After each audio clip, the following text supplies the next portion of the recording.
Hey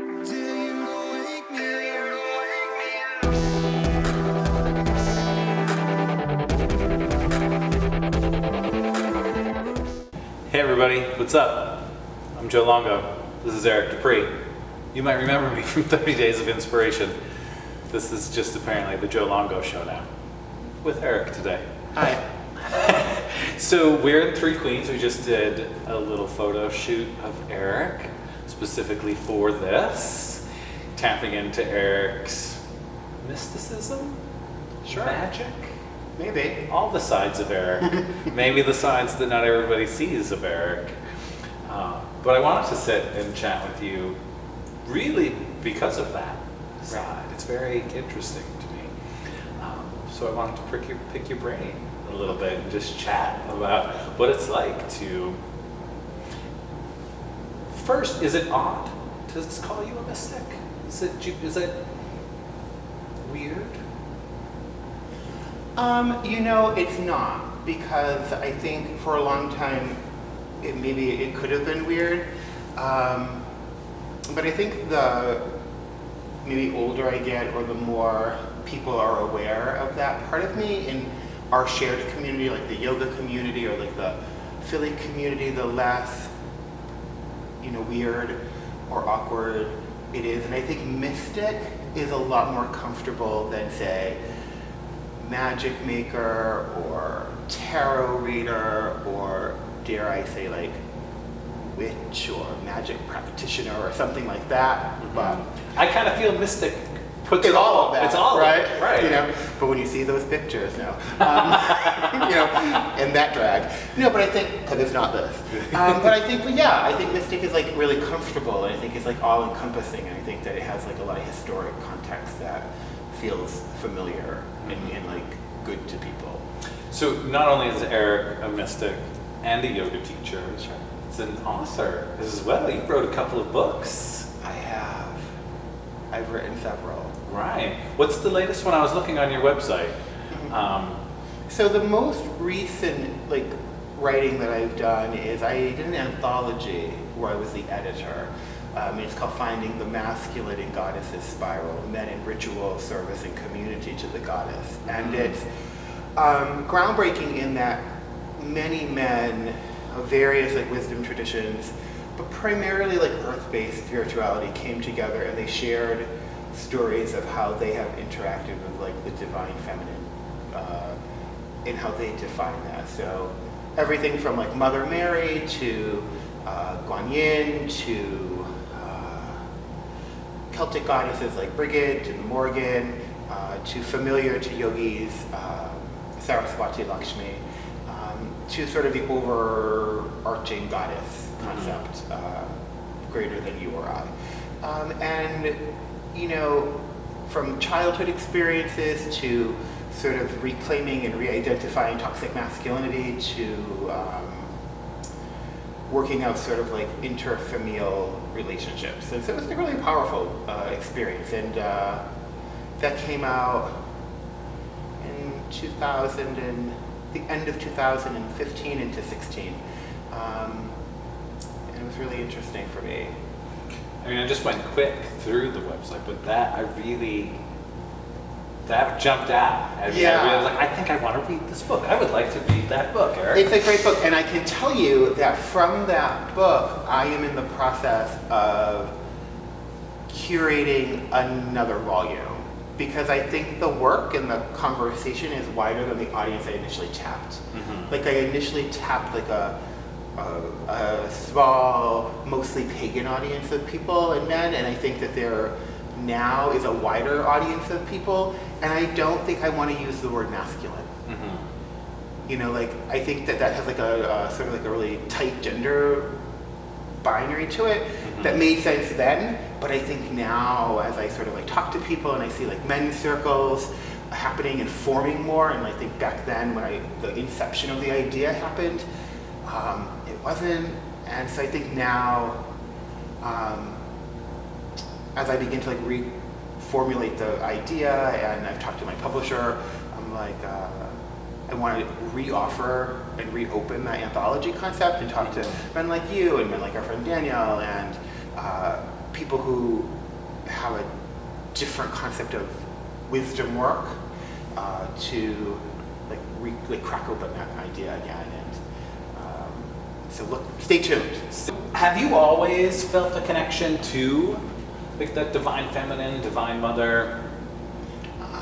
So I grew up in a matriarchy, and I think that is the primal source. So for the people that are watching, and they're like, what does that word mean? Matriarchy? Yeah. Yeah, so I had a mom and dad growing up. My dad is super religious, and I grew up in like a conservative Christian religious family, but the head of my religious family was my mother and like my grandmother, and decision making happened in that way. And my dad was away a lot doing church planting, and so I grew up just in female, like encoded community, and women made decisions and were empowered to do so. And I think the key in understanding like sort of matriarchy or a line of women is that women are empowered to stand beside men to make decisions. And so a big source of my understanding of spirit, not religion, but spirit really came from that place. And over the course of my lifetime, it's just evolved deeper and further, and to be wider than the liminal space that we sort of say like God is man or goddess is woman or all gender, no gender. I just see sort of like this encompassment of like the divine feminine is just all mother, that loves us all, and we all come from that space, and we are all seeking to return to that space, and that space is all love. So yeah, and sometimes that's scary. I want to preface it, I don't want that to sound like a airy-fairy, new agey thing, like, oh, it's all love and it's all good. The same energy that creates is the same energy that destroys. It's the same energy that brings a tsunami that wipes out the village or like burns down the wildfire to create again. It's that same manifesting space. It's inside each of us, the good virtue and also like the virtue to be an asshole. Like you have to reconcile that, and I think that that's the power of the divine feminine, to like understand like you're all of it. Expanding all the time. Right. I think that's one of the many reasons that I feel very connected to you. Yeah. Like the Kundalini practice is all divine feminine. Growing up, my brothers and dad would be in the garage working on like race cars and stuff. Totally.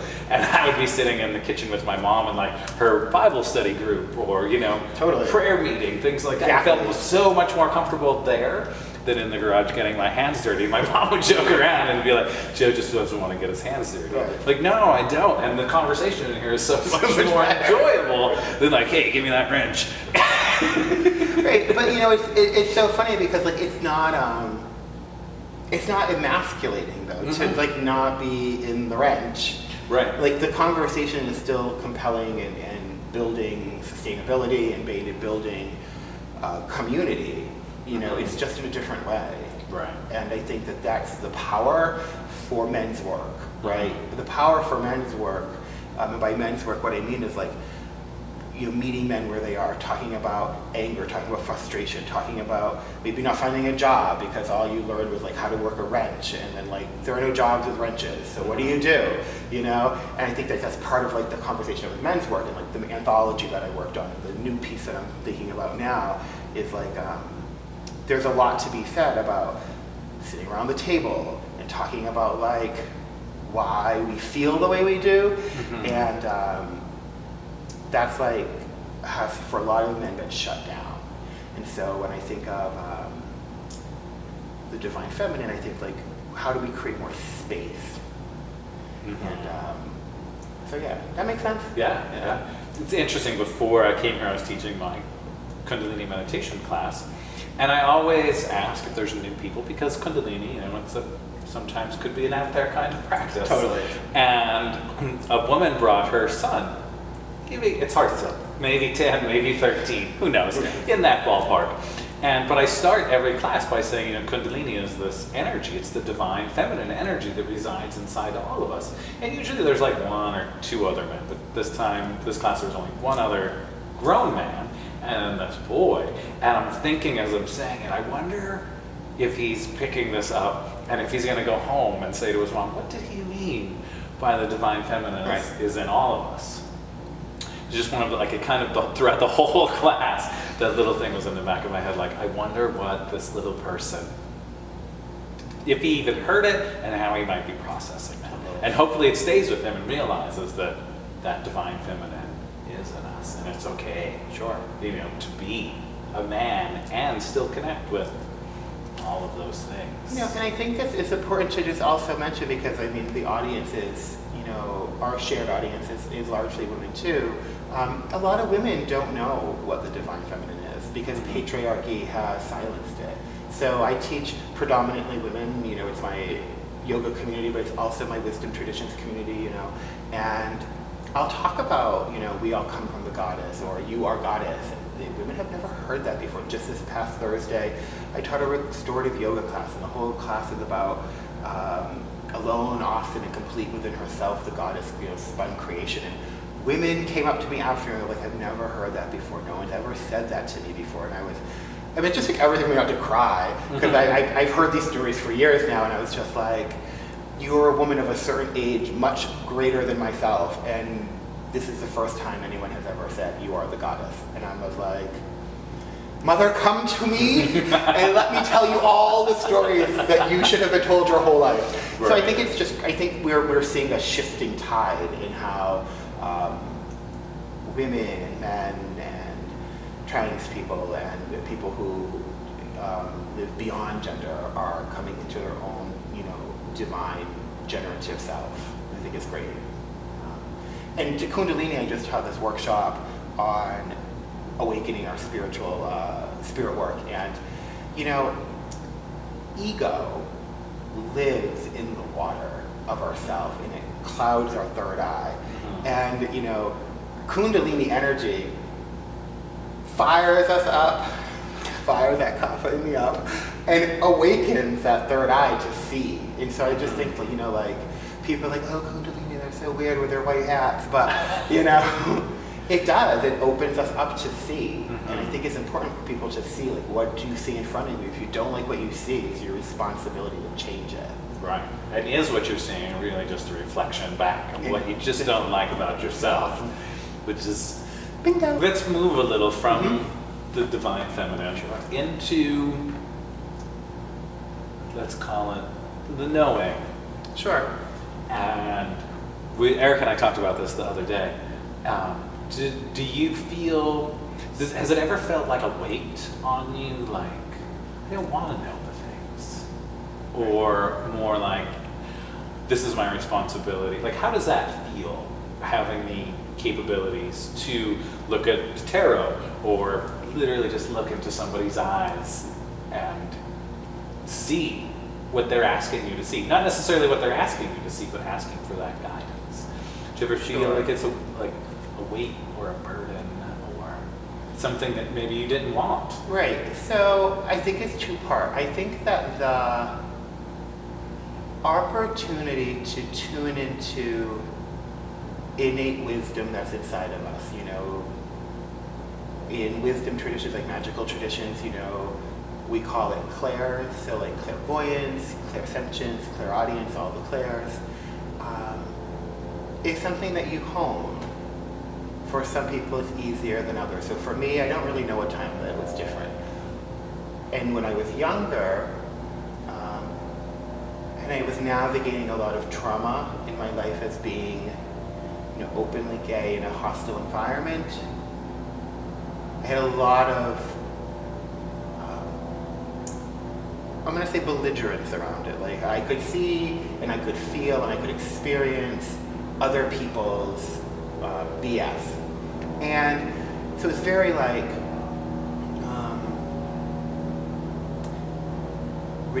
retaliation's not the right word for it, but it was like a tool that I had that you didn't. And so you were mean to me, and now I'm going to let you know that your shit stinks.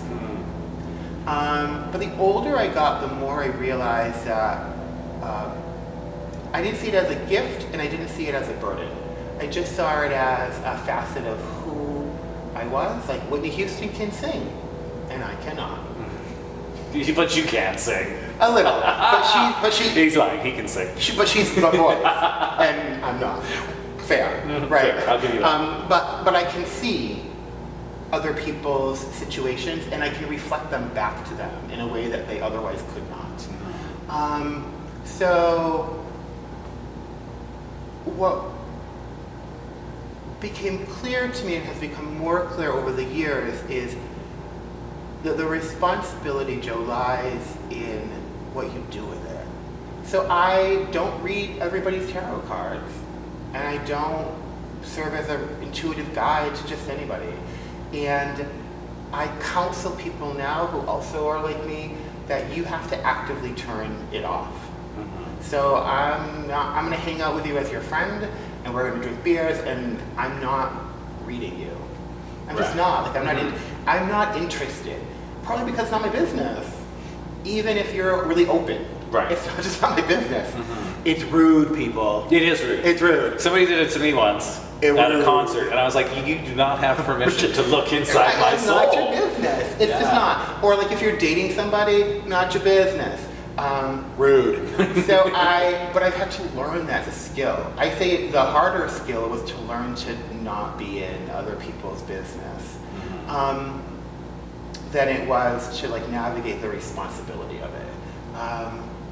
And I do feel it in some ways that it is an interesting responsibility. And there were times when it was scary. And I had a moment, I would say in my early 20s, where I thought I was crazy. And a teacher helped me figure out what it meant to hear and perceive and read tarot and to read other signs and symbols, and I had to study. Like it's not like, it's like anything, right? You are an athletic person, and so you come to yoga, and the practice of yoga is easier for you because you're inclined to athleticism, okay? But you still can get hurt, right? Because you're athletic, but you can still be a jackass and tear your rotator cuff. But if you apply skill, you can become better, and then you might be amazing. So people who work with me might be like, oh my God, Erick is like the psychic, like, whoa, amazing.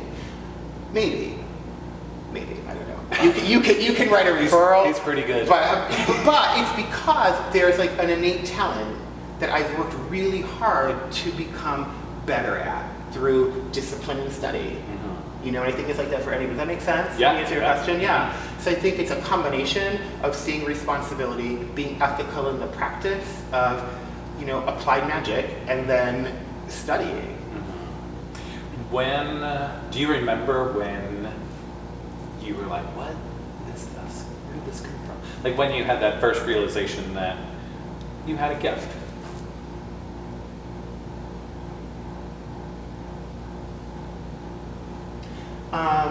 Sure. I think the first, okay. Here we are. Like twice in like 1 week that people have asked me like super intimate questions. Sure, yeah.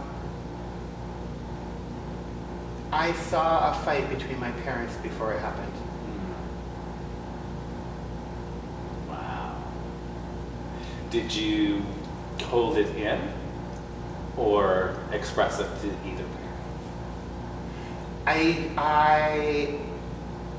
No, I thought it, I saw it in my mind, like in like I saw it coming down the stairs of the house we lived in. I was like 5 years old, and I saw it. Like I was coming down the stairs. I remember the house we lived in. I can see it in my mind's eye right now. Like I was coming down the stairs, and I saw this really like aggressive argument. And my parents fought, but never in front of us.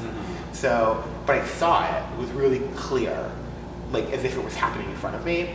And then I hid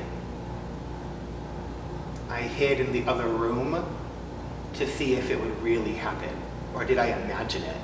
And then I peeked over, like my living room to dining room had like these like cutout windows, like 1970, 80s style, with the paneling. Some of you know what I'm talking about. And I peeked over and I watched what I imagined in my mind happen in front of me. And I was terrified and fascinated. And I have imagined, did this really happen? And I've done EDMR, to bring myself back to that place to see, to verify that gnosis. Am I crazy? Did I make this up or did this really happen? And I've talked to my mother now, this fight really happened, right? And she's like, oh yeah. It's not just, a somatic experience in my brain that I've put there. That would be the first real time. And then the second time, I was 13 years old and I was on the Cape. I grew up in Massachusetts and I saw these tarot cards in a shop, but they were round. They weren't typical tarot cards or rectangular. They were round tarot cards. And I had a premonition about them in that moment. I could see a mature version of myself with them, but I didn't know, and I couldn't stop touching them. I just kept touching them, and I asked the woman, she let me play with them in the case. They were in the case, she took them out, and I just played with them for I don't know, it felt like an eternity. It was like a frozen moment in time. There are only 2 real round tarot decks that would have been around in that time period. One never made it to the East Coast, and then the Mother Peace deck, which are used today by Vicki Noble. And it's just one of those it was one of those foreshadowed moments. I don't read that deck. I have photographed it before, but it was in that moment that I knew. It was a download of information happened. In that moment, I knew I didn't believe in the God of my wisdom tradition that I grew up in. I knew the goddess in that moment. I knew that I would have a book that come into my life shortly thereafter, and I knew that I would have a seriously deep, profound, and painful experience with a female wisdom teacher. And all of that happened. And it was and I was 15 years old. And would that woman give me those cards? And eventually I re-met that woman years later, and she gave me a Mother Peace tarot deck. It was the creepiest thing. Isn't it creepy? It's creepy in the best way. Yeah, and all of that happened, and it's very in the wisdom tradition, the magical community and tradition that I'm trained in are all based around feminist female magic. It's all comes together, and it's so one of these days I'll write about it. I'll sit down, I'll really write about being a boy and that whole world and what that means. But yeah. Wow. Yeah. Thank you. You're welcome. For sharing. Really. I didn't mean to go so deep and personal, but thank you for sharing with us. So if there's 2 more things that I want to touch on before we wrap it up. First one is, if there's someone out there that is feeling intuitive, they haven't, what advice would you give them to where could they go? To not be afraid. In person? Or just in general? In general.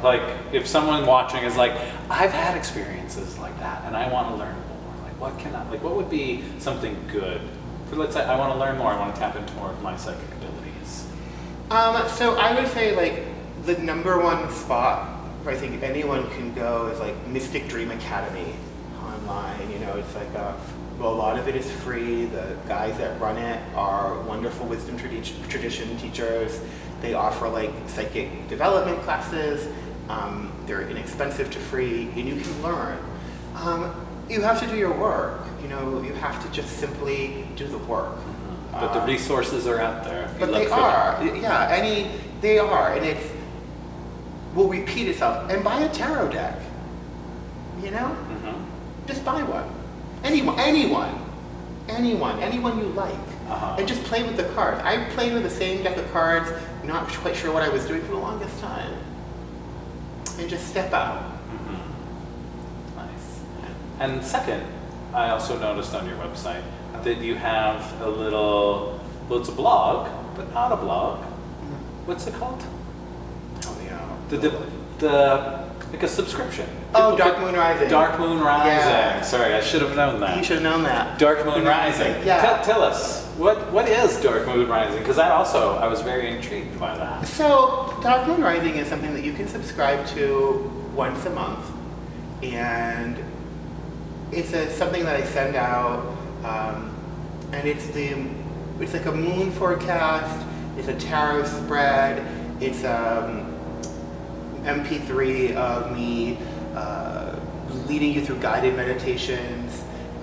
Sometimes it's a recipe, and it's sort of the forecast of what happens during the dark phase of the moon. And so for those that don't know, the dark phase of the moon is the time at the end of the waning moon, right before you see the crescent of the new moon. So it's just this potent time, it's like potent healing that I write all about, and I send to people who subscribe to it. So it's like this fun project that I've been working on for a long time. And what it really is, it's my personal practice that I've just decided to share with others. Because people are like, what do you do? And I'm like, this is what I do. Yeah. So, yeah. So I bring it up because it looks so intriguing Yeah. and great. So check that out on Erick's website. I will link it right there. Thank you so much for joining us. Thank you. I appreciate it. Thank you for stepping out of your comfort zone. I know, it's so painless. And, So much anxiety. and hop in front of the camera. He wasn't nervous at all. So thank you very much. I really appreciate it. I appreciate you and all that you're doing for our community. Thank you. And thank you all for watching. I will see you all next week.